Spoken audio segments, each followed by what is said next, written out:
Hi, everybody. It's Tara from Sojourn, and I am here with Ellis Chan and Megan Just-Mancini, who are also registered psychologists alongside of me at Sojourn Psychology. Something that we've been noticing over the past week is just that it seemed in the beginning of the pandemic that people were really keen on thinking about structure and rules and how do I maintain the flow of my life.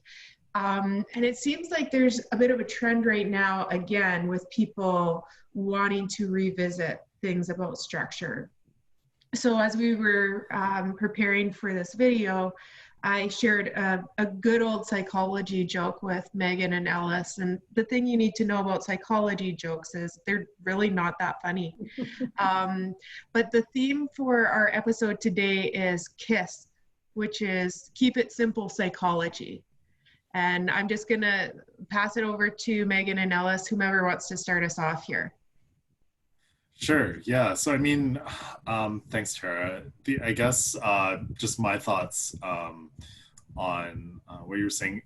My guess, I mean, we can never ever be like absolutely certain where the causation is coming from, but my own clinical experience would suggest that in the beginning, when the lockdown first happened, and the stressors were very real, very pertinent, very heavy, it's on our mind that much more. Because it's on our mind that much more, we're more motivated, we're more aware to take action to do something. So one of the things that we said in one of the older blogs was just to have routine, structure, predictability, and that can help in time of chaos to give you a sense of control, predictability, and as well give you a sense of purpose, especially when you might have lost that, when things are taken away from you and you've lost some liberty and drive and direction. But one of the things that I find, and this may not be just specific to this lockdown, but when I find that things are working, like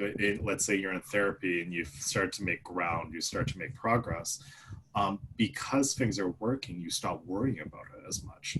It becomes less pertinent on your mind. You can relax a little bit because it's not as stressful. And because of that, you start letting go of things. You start loosening up a bit, and the things that were helpful, you start doing them less because it doesn't really feel like you really need to.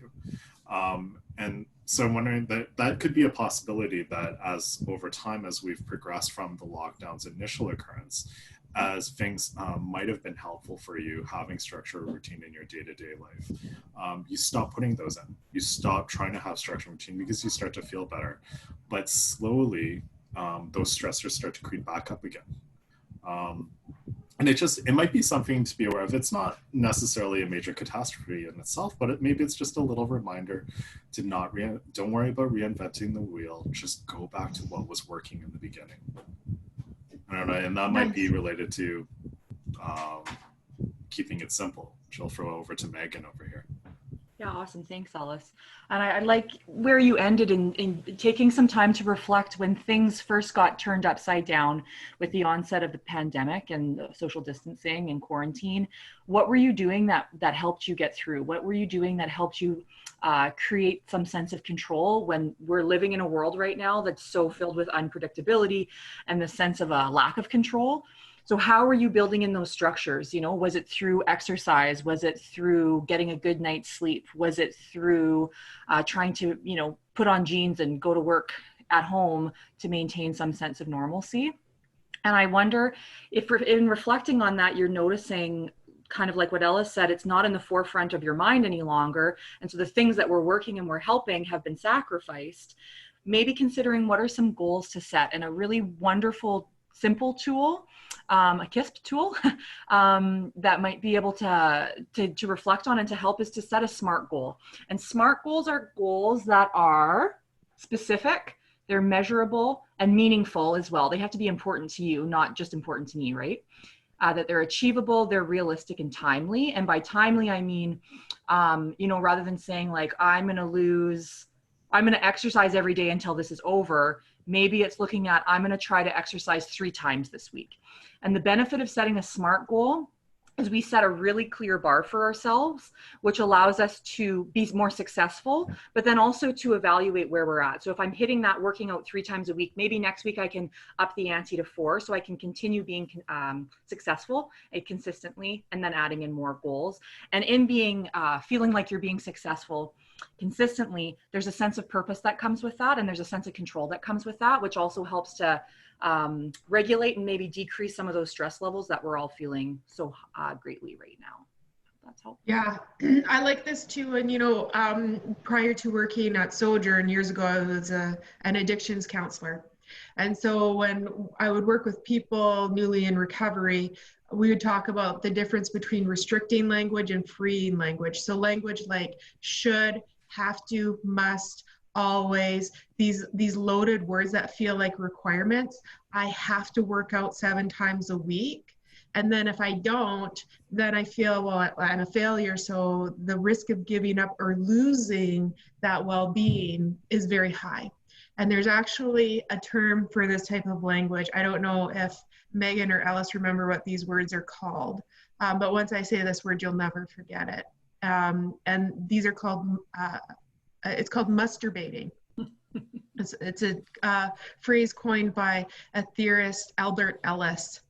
No relation to our Ellis, I don't think.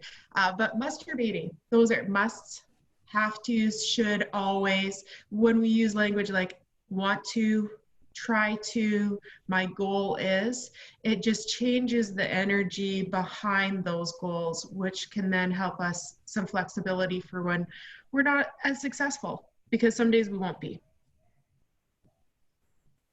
Cool. Okay. Any closing words? Anything working for you guys?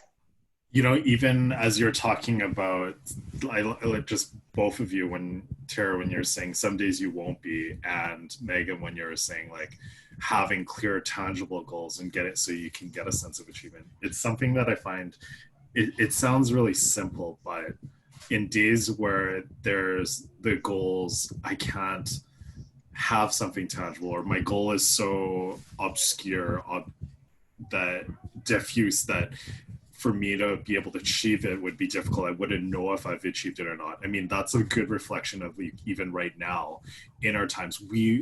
There's been so much information change constantly that it's really difficult to get a grasp of, are we actually making progress? Are we actually getting better? I find it even doing something simple. So if I find that like in my whole day, I feel like I'm feeling unaccomplished, I'm feeling down, I'm feeling like I haven't progressed anywhere.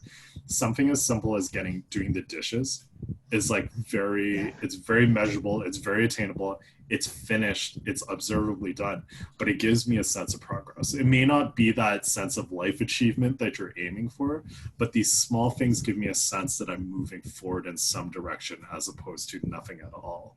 So I just find that like even on the days where things are rock bottom, even if you can do something small and simple that gives you movement in some degree, at least that it might help put your mindset in a little bit more of a positive frame in the sense of achievement. Yeah, I think one thing that's been working for me too is in January, I saw this vlogger who was saying they were going to read 1 book a week. And I was like, I can't do that. That's too much for me. But I decided to read 1 book a month. And just every once in a while, I feel like I'm not doing enough and I should be reading more. And then I can remind myself, I read a book this month, or I'm reading a book this month.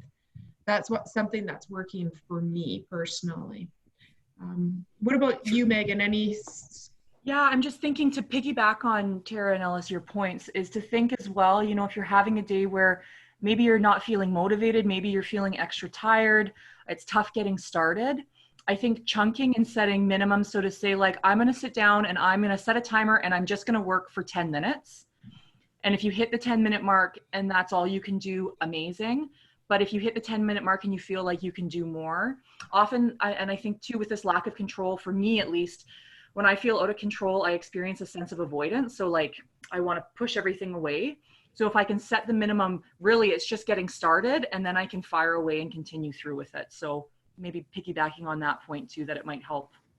Awesome. All tangible goals. Yeah. Perfect. Okay, so we'll stop it there for today, you guys. Thank you so much, and we'll see you next time. Bye. Thanks, Sarah. Thanks. Bye.